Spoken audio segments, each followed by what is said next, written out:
믿음의 삶을 살고 있기에 믿음의 삶을 사는 것은 가장 손쉬울 것 같은데, 아이러니하게도 믿는 자로 살아가는 우리들이 가장 힘들어하고 어려워하는 것이 믿음의 삶이란 얘기들을 종종 합니다. 그냥 믿으면 되는 거지 뭐 그렇게 믿음의 삶에 대해서 이것저것 따져보고 또 점검해 볼 필요가 있겠는가라고 말들 하기도 합니다. 이 말은 믿는 자로 살고는 있는데 실제 상황 속에서 믿음의 삶을 사는 것이 무엇인가에 대한 우리의 믿음의 자리가 제대로 정리정돈이 안 되었을 수 있음을 말씀해 주는 겁니다. 그래서 오늘 건강하고 바른 신앙의 삶을 살기 위한 믿음의 삶의 기본기에 대해서 세 가지를 좀 함께 살펴보고 싶습니다. 이 내용은 힘들지 않고요, 이미 우리들이 잘 알고 있는 얘기들을 정리한 것입니다. 그래서 일상 속에 이 내용들을 기억하고 되새김질하면서 지금 내가 바른 믿음의 삶을 살고 있는지 점검해 보시면 세상 속에 나가서도 믿는 자의 삶을 우리 충실하게 살 수 있습니다. 오늘 본문 말씀은 먼저 하나님의 말씀을 믿는 믿음이어야 한다라고 말씀합니다. 믿음은 개인의 생각이나 경험을 믿는 것이 아니고 성경에 기록된 하나님 말씀을 믿는 것입니다. 오늘 본문 2절 말씀은 이렇게 기록되어 있습니다. 내가 너희 중에서 예수 그리스도와 그가 십자가에 못 박히신 것 외에는 아무것도 알지 아니하기로 작정하였음이라. 아멘. 바울은 다메섹 도상에서 부활하신 예수를 만났습니다. 그는 이 사건을 통해서 회심했습니다. 예수님이 하나님의 아들 그리스도시란 사실을 그가 믿게 됐습니다.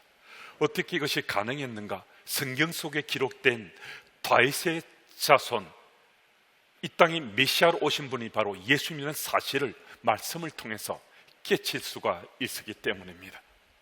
여러분, 바울이 어떤 사람인 줄 우리 잘 알고 있잖아요. 바울은 베냐민 지파요, 히브리인 중에 히브리인이고 또 율법으로도 그런 바리새인으로 집안에 다른 어떤 집안보다 비견해 보았을 때 빼어난 백그라운드를 가지고 있었던 인물이었습니다. 그는 또 그 당시 모든 사람들이 부러워하고 존경하며 그 문화생이 되고 싶어 했던 율법사 가말리엘의 문화생으로 뛰어난 실력을 갖추고 있는 인물이기도 했습니다. 그런 바울이 자신이 지금껏 쌓아왔던 모든 자신의 공적을, 자신의 인생의 모든 커리어를 다 버릴 수 있는가? 배설물로 여길 수 있었는가? 이거 거의 불가능해 보이잖아요. 상식선에서 보면 이처럼 안 할 것 같잖아요. 이거 가능해 보이는 이야기 아니잖아요. 그런데 바울은 지금까지 찬란하고 화려해 보이고 멋져 보이는 자신의 모든 걸 다 버리되 배설물처럼 여겼다고 고백하거든요. 어떻게 가능했는가? 그건 다른 것 아닙니다. 지금까지 자신이 알고 깨치고 있었던 그 하나님 말씀이 하나님 말씀으로 믿어졌기 때문입니다. 예수님이 다윗의 자손이라는 하나님 말씀이 자신이 믿어졌을 때 그는 그 믿음으로 지금까지는 자기를 위해서 사던 자신의 인생을 정말 놀랍게 갈아엎고서 이젠 주를 위해서 살고자 결심하고 새로운 변화된 삶을 살기 시작했다는 겁니다. 하나님 말씀의 능력이, 하나님 말씀의 영향이 얼마나 놀라운 것인지 바울의 삶이 우리에게 말씀해 주시거든요. 창세기 35장 16절 이하를 보면 베델에서 발행해서 에브라스에 약간 못 미칠 즈음에 야곱의 아내 라헬이 길가에서 아들을 낳게 됐습니다. 그런데 라헬이 아들을 출산하는 가운데 그 상고로 인해서 죽게 되었습니다. 그는 좀 그토록 기다리던 아들이 태어난 그 현장에서 죽어야 되는 엄마의 비통함을 이거 견딜 수가 없었어. 그는 태어난 아들의 이름을 베논이라고 짓습니다. 베노니는 슬픔의 아들입니다. 그만큼 지금 자신의 가슴이 얼마나 비통한지, 비탄에 빠져 있는지 죽어가면서 아들의 이름을 슬픔의 아들 베논이라고 지었습니다. 그런데 창세기 35장 18절 말씀을 보면 바로 그 옆에서 자기 아내가 죽어가는 현장을 목격하고 있었던 야곱이 그 아들의 이름을 베논이가 아니라고 베냐민으로 불러야 된다고 그 아들의 이름을 고쳐 불렀습니다. 지금 세상 그 누구보다도 가장 비통할 이는 바로 야곱이지 않습니까? 아내가 죽는 현장이잖아요. 그처럼 가슴 아픈 슬픈 자리에 어디 있겠습니까? 그런데 그 현장에서 아내가 죽어가면서 비탄함으로 비통함에 절어서 아들의 이름을 베논이라고 불렀는데 아니라고, 내 아들의 이름은 슬픔의 아들이 아니라 베냐민이라고, 오른손의 아들, 승리의 아들이라고 이름을 고쳐 불렀습니다. 어떻게 그 현장에서 아들의 이름을 바꿔 부를 수 있었는가? 그 비밀이 창세기 35장 10절 이하에 기록되어 있습니다. 야곱의 이름은 그 이전까지는 속이는 자의 이름이었습니다. 그런데 하나님께서는 그에게 은혜를 베푸셔서 그 이름을 이스라엘로 바꾸어 주셨습니다. 이긴 자의 이름 이스라엘이 된 것입니다. 그의 이름이 야곱에서 이스라엘로 바뀐 것은 하나님께서 말씀을 주셔서 그 말씀으로 그 이름이 바뀌어진 겁니다. 무슨 말씀인가? 지금 야곱의 삶은 하나님 말씀으로 충실해져 있다는 겁니다. 하나님 말씀이 그에게 믿어졌기 때문에 그 이름이 야곱에서 이스라엘로 바뀐 것이 믿어진 겁니다. 창세기 35장 15절 말씀을 제가 읽습니다. 하나님이 자기와 말씀하시는 곳에 이름을 베델이라 불렀더라. 하나님 말씀으로 충실해 있었던 야곱은 자신의 고백으로 그 자리를 베델로 불렀습니다. 바로 그 직후에 에브랏 길가에서 아내가 아들을 출산하다가 산고로 죽게 되었습니다. 지금 그 비탄함의 현장에서 야곱은 자기 속에 역동하고 있는 하나님 말씀이 느껴졌습니다. 지금 가슴을 치고 통곡하며 슬픔에게 어찌할 줄 몰라야 되는데 지금 하나님 말씀으로 그 삶이 가득 채워져 있습니다. 그래서 아내가 부르는 베노니가 아니라고, 내 아들은 슬픔의 아들이 아니라고, 내 아들은 승리의 아들이라고 베냐민으로 그 이름을 바꿔 불렀습니다. 지금은 고통의 자리잖아요. 지금 그 고통의 현장 그 순간에 야곱은 지금 이 슬픔은 슬픔으로 끝나는 것이 아니라 하나님께서는 마침내 승리로 바꿔주실 것이다, 이 믿음 가지고 그 아들의 이름을 바꿔 불렀습니다. 이 하나님 말씀이 우리 속에 차고 넘쳐나고 하나님 말씀이 믿어지는 그 믿음이 있으면 이 땅의 삶 가운데 어떤 고난의 현장이 던져지더라도 우리는 그 고난만 보는 것이 아니라 고난 저 너머에 있는 하나님 영광을 볼 수 있고 승리 깃발을 풀러기는 그 현장을 기대할 수 있다는 것입니다. 성경적 삶의 가치관을 가진 대표가 운영하는 미국의 칙펠레라는 치킨 버거를 메뉴로 하는 패스트푸드 체인이 있습니다. 칙펠레는 일요일은 주님의 날이어서 그 샵에 문을 닫습니다. 주일은 하나님께 온전히 드린다는 설립 정신에 따라서 대형 몰의 입점에 있는 칙펠레도 주일은 문을 닫습니다. 이 대형 몰의 규정은 어떤 샵도 주일도 문을 열어야 됩니다. 그런데 칙펠레만은 예외적으로 문을 닫는 것을 허용해 주었다는 거예요. 6일 동안 열심히 일한다는 겁니다. 주일날 일하지 않아요. 그런데 6일 동안 일한 그 매상이 7일 동안 일한 그 몰의 어떤 업체보다도 가장 매출이 많다는 겁니다. 그래서 대형몰의 업주들이 칙펠레가 입점하게 되면 주일은 쉴 수 있도록 문을 닫도록 해준다는 겁니다. 전문가들이 생각했습니다. 예상했습니다. 몰에서 일요일에 문을 닫으면 저것 오래지 않아 망할 것이라고. 그런데요, 칙펠레는 지난 10년간 매출이 3배나 증가했고 2018년에는 그 매출이 102억 달러로 하나 약 12조에 달하는 미국의 3번째로 큰 패스트푸드 체인이 되었습니다. 그리고 2015년 이래 패스트푸드 소비자 만족 지수에서 1위를 지켜가고 있습니다. 창립자의 아들인 댄 캐시 회장이 이렇게 말합니다. 72년 전 아버지가 가게를 열고 그 비전과 가치관을 가지고 우리 일터를 운영했는데 저는 그 가치관과 비전으로 이 가게를 잇고 있습니다. 하나님 말씀이 우리 가운데 있을 때 하나님이 일하심을 저는 체험했습니다. 하나님 말씀을 온전히 믿을 때 하나님께서 얼마나 놀랍게 역사하시는지 제 아버님도 저도 우리 기업도 체험하고 오늘도 살고 있습니다. 무슨 말씀이신가? 주일날 가게 문을 닫아야 하나님께서 역사하시고 복을 주시고 은혜를 베푸신다, 이 말씀을 드리는 것 아니잖아요. 하나님 말씀의 능력을 믿고서 하나님 말씀대로 살았더니 하나님께 놀랍게 개인의 삶에도 기업에도 그 일상의 삶의 순간순간마다 역사하시더라 하는 자기 고백을 지금 말씀드리는 거거든요.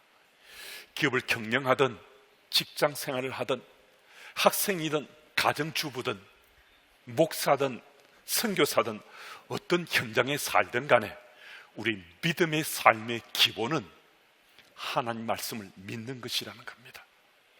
그럼 하나님 말씀을 믿으면요, 일상 속에서 하나님 말씀이 믿어지면요, 우리의 삶은 하나님 역사하시는 그 손길을 체험하며 오늘도 살고 내일도 살 수 있습니다.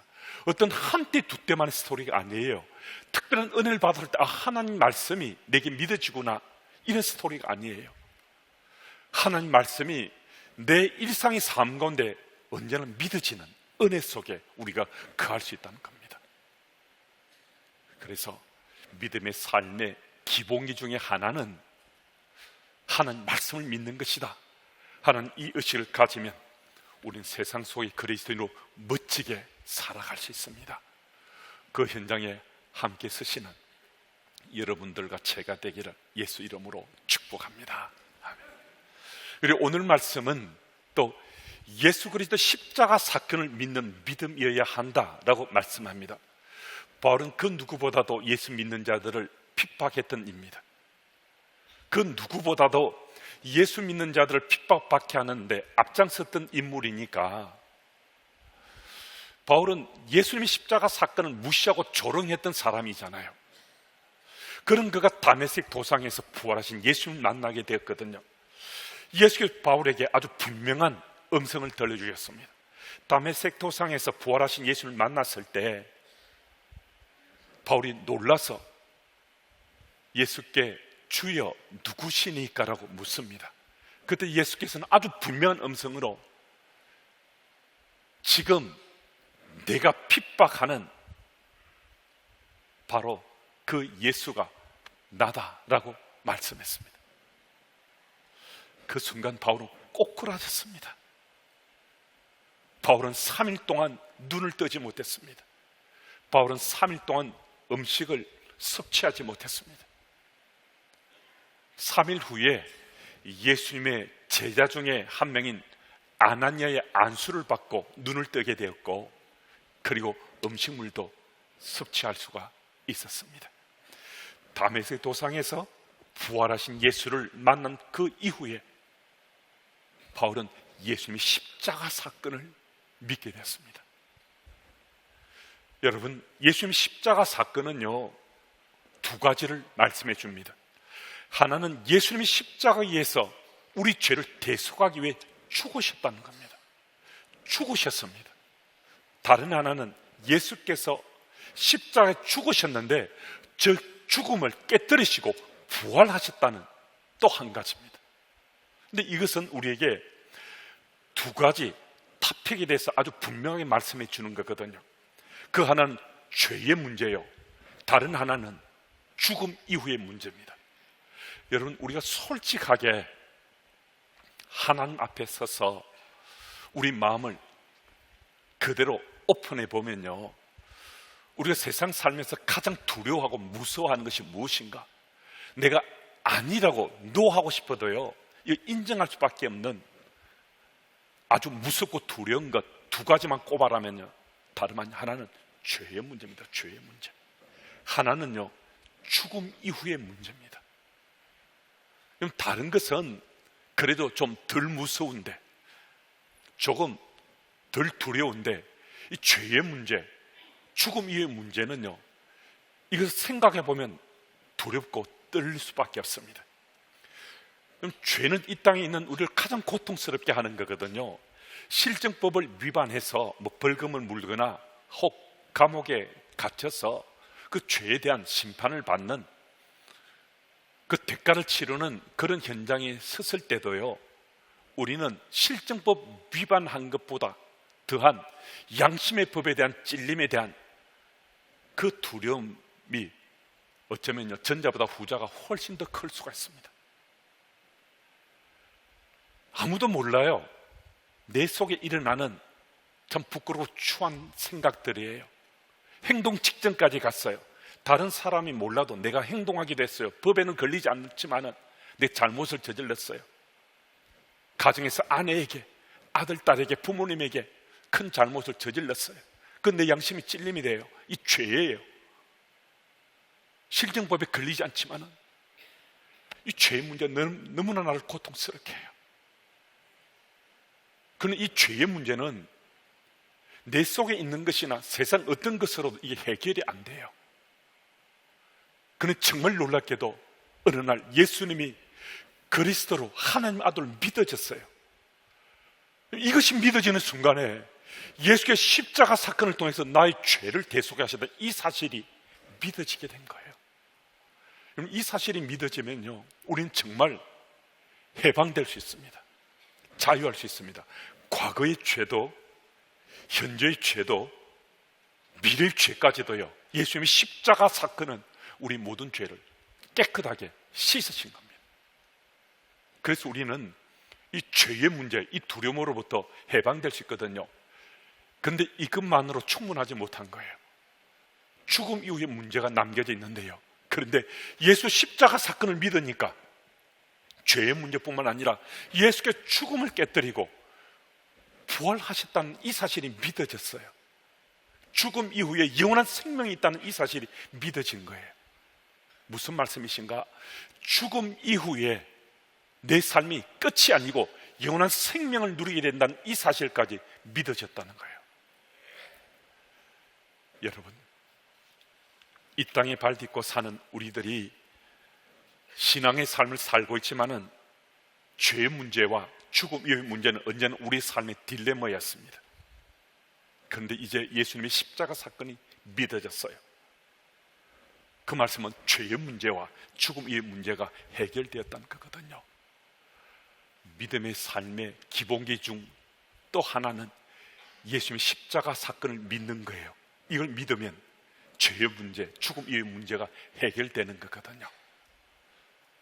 예수님의 십자가 사건을 믿으심으로 믿음의 기본기를 더 다져서 정말 자유한 당당한 그리스도인으로 살아가시는 여러분들이 다 되시길 바랍니다. 그리고 오늘 본문은요, 또 한 가지 성령의 역동하심에 대한 믿음이어야 한다라고 말씀합니다. 바울은 4절 말씀을 통해서 자신의 전도자의 삶은 성령이 나타나시고 그 능력을 힘입은 그 삶이다라고 자기 고백합니다. 성령의 기름 부으심이 체험되면 성령이 우리 속에 역동하심이 우리들에게 체험되는 거거든요. 제가 한 번씩 고린도전서 12장 3절 말씀을 인용하곤 하는데요, 고린도전서 12장 3절 말씀은 우리가 예수님을 구주로 믿게 된 것은 성령께서 도와주셔서 예수님을 구주로 믿게 되었다라고 말씀하고 있습니다. 그러니까 여러분과 제가 예수가 그리스도로 믿어졌다는 것은 이 성령께서 역사하신 거라는 거예요. 이 말씀은 내게 지금 성령이 아주 강권적으로 강하게 체험되지 않더라도 내가 예수님을 구주로 고백했다면 성령이 내 속에 내주하고 계시다는 거예요. 그런데 그 성령이 역동하시는 거예요. 성령이 움직이시는 거예요. 그러면요, 하나님 말씀이 내 속에서 살아 움직이게 되는 거예요. 이게 정말 중요한 건데요, 하나님 말씀을 듣기도 하잖아요, 보기도 하잖아요, 느끼기도 하는데 성령님이 우리 속에 역동하게 되면 그 말씀이 살아 움직인다는 거예요. 이 정말 놀라운 거거든요. 정말 신비한 거예요. 하나님 말씀이 성경 속에 갇혀 있지 않아요.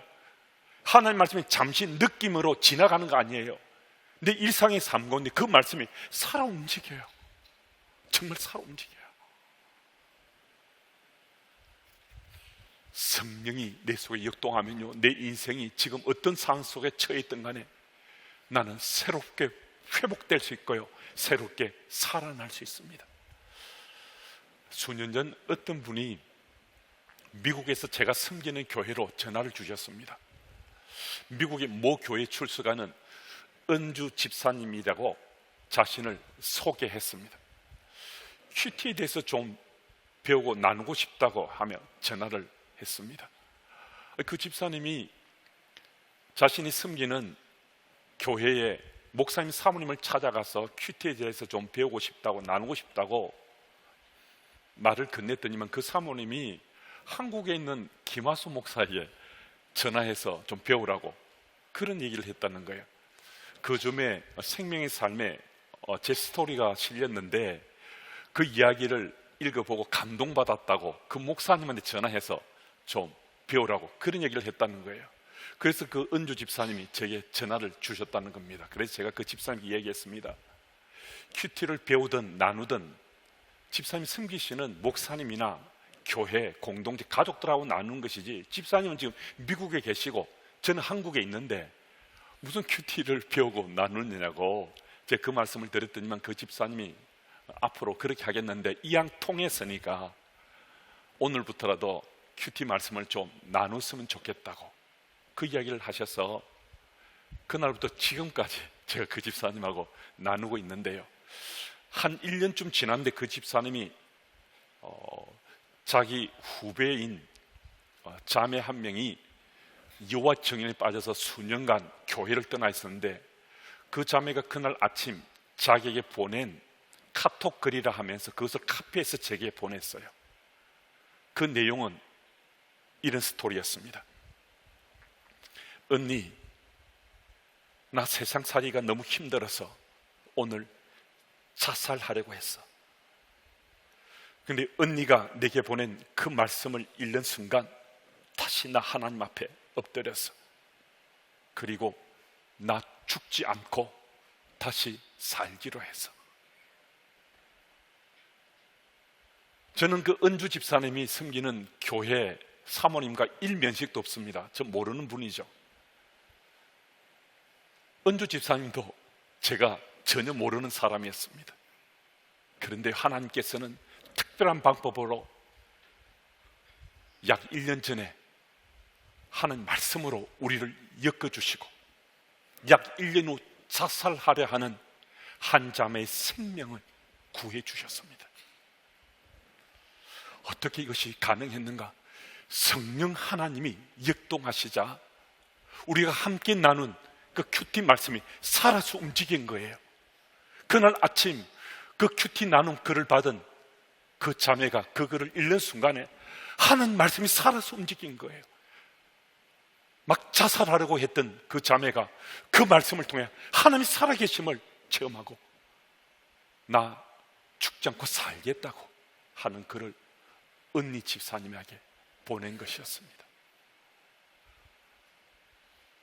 여러분, 성령이 우리 속에 역동하심을 체험하면요, 하나님의 말씀이 살아있음이 우리에게 일상 속에 체험됩니다.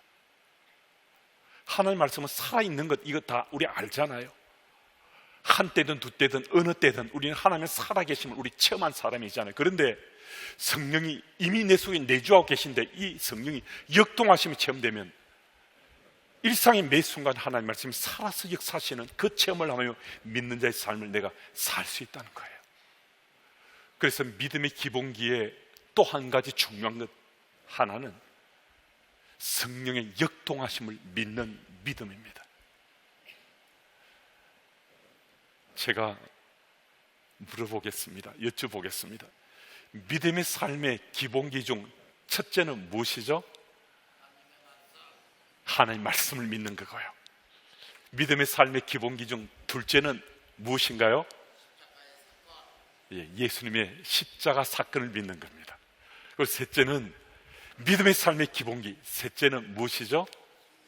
성령 역동하심을 믿는 겁니다. 이렇게 제가 묻고 대답했잖아요. 이렇게 하면 좀 더 오래 기억돼요. 듣고 예배당을 빠져나가는 순간에 잊어버릴 수도 있거든요. 제 마음도 그러지만 우리 교회 어른되는 선배님들의 마음도 마찬가지일 거예요. 믿음의 삶 우리가 함께 사는데 정말 제대로 바르게 같이 좀 살았으면, 믿음의 삶을 살되 정말 세상 속에 나가서도 그리스도인 우리가 제대로 살았으면 하는 그런 마음을 같이 나누고 싶고 하는 것, 제 마음만 그랬겠습니까? 이곳에 함께한 좀 더 선배님들, 어른들의 마음도 같지 않겠어요? 여러분, 예수를 믿되 이 믿음의 삶의 기본기가 우리 속에 채워지면, 이 삶을 갖추가면 우리는 바른 그리스도인의 세상 속에 잘 살 수 있습니다. 아무리 세상이 조석으로 상황이 바뀌어지고 세상이 아무리 까칠하고 거칠더라도 믿음의 삶의 기본기를 갖추게 되면 우리는 세상 속에 당당한 그리스도인으로 살아갈 수 있습니다. 그 현장에 함께 서시는 여러분들과 제가 되기를 예수 이름으로 축복합니다. 하나님 아버지, 감사합니다. 오늘 주신 말씀을 통해 믿음의 삶의 세 가지 기본기를 살펴보게 하시니 감사합니다. 믿음의 삶의 기본기는 하나님 말씀을 믿는 것이요, 예수님의 십자가 사건을 믿는 것이요, 성령님의 역동하심을 확실히 믿는 것임을 잊지 않고 기억해서 일상 속에서 믿는 자의 삶을 충실히 살아가는 우리가 되게 인도해 주옵소서. 이번 한 주간도 믿음의 삶의 기본기에 충실한 한 주간이 돼서 믿음의 삶의 열매 풍성히 거둘 수 있도록 도와주시기를 예수님의 이름으로 기도드립니다.